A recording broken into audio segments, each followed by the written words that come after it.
প্রত্যেকের হাতে হাতে বাঙ্গি, বিশেষ করে এটা তো বাঙ্গির এলাকা, গ্রামের মেঠো পথ ধরে ছোটো ছোটো ছেলেমেয়েরা বাঙ্গি তুলে নিয়ে যাচ্ছে, বাড়িতে গিয়ে গুড় বা মিঠাই বা চিনি দিয়ে এই বাঙ্গিগুলো খাবে, যেটা খেতে কিন্তু অসাধারণ সুস্বাদু এবং একটা গ্রীষ্মকালীন একটা সবজি বলা যায়, এমনকি ফলও আপনি বলতে পারেন।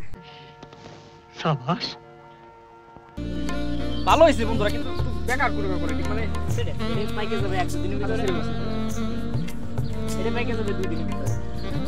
মানে কাঁচা সবজি, বিশেষ করে বাঙ্গি কিন্তু বিশেষ করে পাকিয়ে খাওয়া হয়, অনেক সময় কাঁচাও তরকারি হিসেবে খাওয়া যায়, কথা আছে 2-1 দিনের মধ্যে পেকে যাবে, তারপর আমরা খাবো।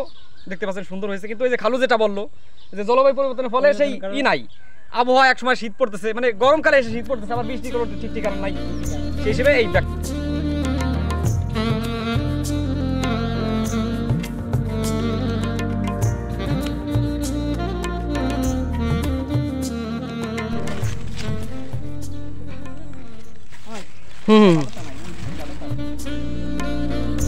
এইগুলো দেওয়ার মতো।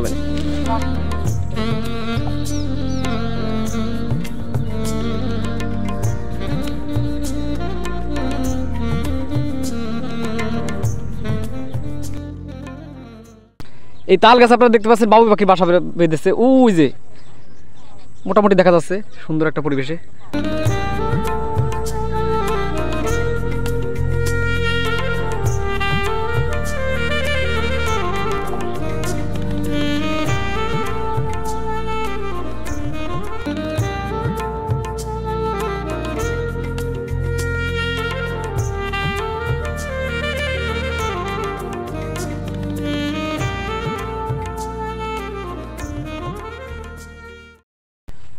বিশেষ করে আমরা ঘুরে ঘুরে দেখছি মাঠের প্রত্যন্তই, বিশেষ করে দেখতে পাচ্ছেন যে সবাই কাজ করছে, এখানে শাকসবজি বেশি হয়ে থাকে, এছাড়া অন্য অন্য ফসলও হয়ে থাকে। তারপর যেটা বলতে চাই সেটা হচ্ছে এখানে খামারের একটা আছে, আবার বাঙ্গি হচ্ছে, পটল হচ্ছে, আবার তরমুজ হতো আগে, আবার ওই সাইডটায় আপনার দেখতে পাচ্ছেন যে লাল শাকও হয়ে থাকে, লাল শাকের ফলনও মোটামুটি অনেকটা ভালো হয়ে থাকে। এই যে দেখতে পাচ্ছেন বাঙ্গি শুয়ে শুয়ে রয়েছে, বিশেষ করে এটা কিন্তু মাচার উপর থাকে না, নিচেই হয়। এই যে দেখতে পাচ্ছেন, পাকলে আরও সুন্দর দেখা যেত। আরে যারই হোক, এই যে একটা ভিতরে বিচি আছে, কিসের জন্য খেয়ে ফেলেছে।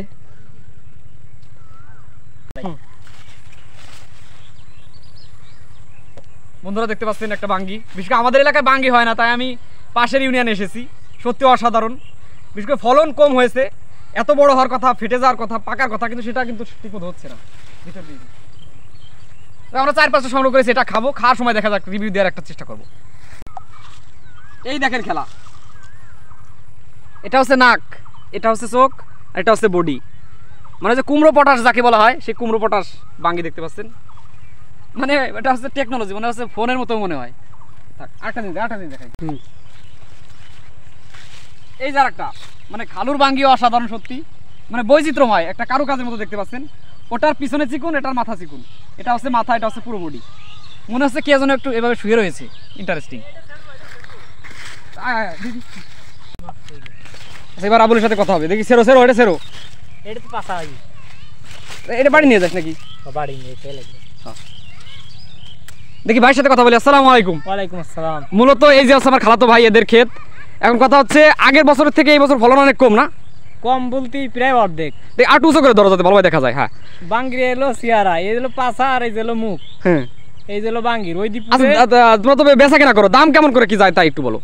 দাম রেট ঠিক নাই, মানে পিস প্রতি বড় ছোট দিয়ে মানে দামের কোনো রেট মানে ঠিক নাই। হয় মানে একটু বড় সাইজ হলে দামটা একটু বেশি পাওয়া যেত, বেশি, আর একটু ছোট সাইজ হলে ট্যামটুম হলে দাম কম। তাহলে আমি এখানে তোমার কাছে সর্বশেষ দুঃখের ভারাক্রান্ত মন নিয়ে একটা কথা বলি, সেটা হচ্ছে এই বছরে মানে শেষ বাঙ্গি, মানে আগে পরবর্তী তার করবা না? আমাদের এই পরবর্তীতে লাগানো হবে না, অতিরিক্ত পরিশ্রম দেওয়া লাগে, এই পরিশ্রম দিয়ে আমাদের সম্ভব না। আসলে আমাদের অন্য জায়গায় সময় দেওয়া লাগে, পড়ালেখা, তারপরে আমাদের খামার আছে, ওই সব জায়গায় সময় দেওয়া লাগে। এই কৃষিকাজ এটা আমাদের জন্য না। আমরা কথা বলবো আমার খালুর সাথে, বিশেষ করে উনি কিন্তু দীর্ঘদিন ধরে কৃষির সাথে এবং খামারের সাথে যুক্ত আছে। এখন কথা হচ্ছে বাঙ্গি উৎপাদন বা তরমুজ উৎপাদন কেমন কি হয়েছে। আচ্ছা খালু, এখানে কি আগে তরমুজ হতো? হ্যাঁ, আগে হ্যাঁ অনেক তরমুজ হতো। এখন কথা হচ্ছে তরমুজের থেকে বাঙ্গি কতটা লাভজনক বা কোনটা বেশি লাভ হয় সেটা একটু যদি বলেন। আগে তরমুজ লাভজনক ছিল, তবে তরমুজ লাভজনক যখন কম হয়ে গেছে তখন বাঙ্গি লাভজনক ছিল। এই বাঙ্গি হলো দীর্ঘ 20-25 বছর চলতেছে, এখন বাঙ্গিও লাভজনক কমের দিক চলছে। ও আচ্ছা, কথা হচ্ছে বাঙ্গি এই যে আপনি এখন করবেন না, কারণ খালুর সাথে আমি কথা বলে যতটুকু বুঝতে পারলাম, এটা হচ্ছে গুণবাহা ইউনিয়ন, বৃহত্তর ফরিদপুরের বলমারী উপজেলার। এখন কথা হচ্ছে বাঙ্গিতে কতটা লাভবান হচ্ছেন বা সামনে বাঙ্গি করবেন কিনা এটা একটু বলেন। সামনে অনেকে করবে, আমি করবো না, কিন্তু বাঙ্গিতে এর আগে অনেক লাভবান হয়েছে। বর্তমান লাভবান কম দেখা যাচ্ছে জলবায়ুর পরিবর্তন। তো বন্ধু আপনাদের ঘুরিয়ে দেখলাম জলবায়ুর পরিবর্তনের কারণে মানে ফলন কম হয়েছে বা গাছ মরে যাচ্ছে, এটার কারণ কি বলে আপনি মনে করেন? এটার কারণে জলবায়ুর পরিবর্তনে এই যে হচ্ছে গাছ মারা যাচ্ছে, ফলন ভালো হইতেছে না। ফলন ভালো হইতেছে আর ফল বাঙ্গি ধরলেও সেটা বড় হইতেছে না, বড় হইতেছে না, বেঁকা নষ্ট হয়ে যাচ্ছে।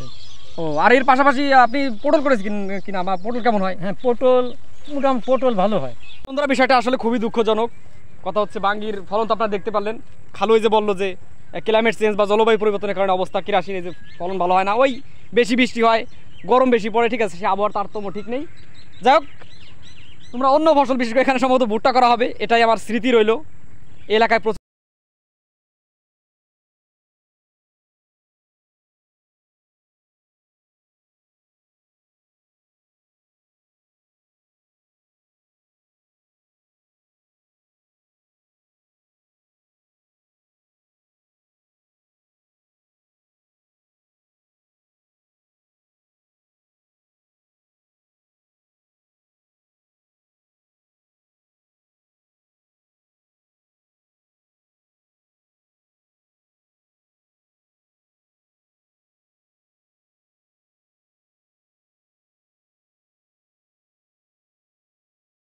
থানার গুণ বাহিনী আনে আমার হাত ধর আবার যুগটা মনে পারবে রে, পারবে রে। উঠে গেছি চলে এসেছি সুন্দর একটা পয়েন্টে। বিশেষ করে এখানে চীনা যে প্রজেক্ট খড়ি পোড়ানোর প্রজেক্ট সেটা করতে চেয়েছিল, পরবর্তীতে আর সম্ভব হয়নি। এখানকার উদ্যোগে সেটা বাদ করে দেওয়া হয়। যে অনেক আছে আমার সাথে, অনেক একটু ঘুরে থাকা আর সে একটা স্মৃতি। আমি সত্যি মনোরম। বিশেষ করে আমার মনে হচ্ছে আমি কুমিল্লা চলে এসেছি। কুমিল্লার ময়নামতি যে বৌদ্ধবিহার বা পাহাড়পুর সেরকমই মনে হচ্ছে। আপনারা দেখতে পাচ্ছেন, কাছে না আসলে কোনোভাবে বোঝা যাবে না। এই মাঠে আমরা এসেছিলাম, বাঙ্গির ক্ষেত দেখিয়েছি, গরুর খামার দেখানোর চেষ্টা করেছি। একই সাথে এই দেখতে পাচ্ছেন ছোট ছোট বাচ্চারা ঘুরতে এসেছে, মনোরম একটা পরিবেশ।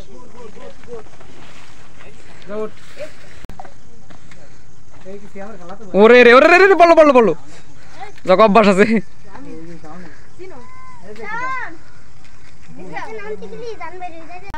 এখন আমি পার হব। আরে আসতে কি, আমার আসতে নাই। আরে